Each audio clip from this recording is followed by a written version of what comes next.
Dobrý deň, volám sa Zuzana Martináková a poslucháči si ma v poslednom období spájajú asi skôr s politikou ako s rádiom. Moje profesionálne začiatky sú však v rádiu.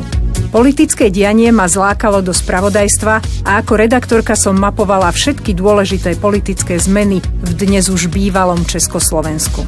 V tom čase som spolupracovala aj s britskou rozhlasovou stanicou BBC a po vzniku samostatnej Slovenskej republiky som prijala ponuku pôsobiť ako korešpondent BBC na Slovensku. Dodnes s 7 rokom v BBC hovorím najvyššia škola žurnalistiky. Odtiaľ už moje kroky smerovali do politiky. Venovala som sa sociálnej politike v parlamente a v regiónoch Slovenska.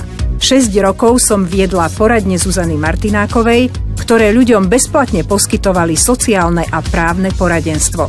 Teraz sa budeme počuť tu v Rádiu Aktuál. Teším sa na rozhovory so zaujímavými ľuďmi, na sprostredkovanie rôznorodých názorov a na kontakt s vami, s poslucháčmi.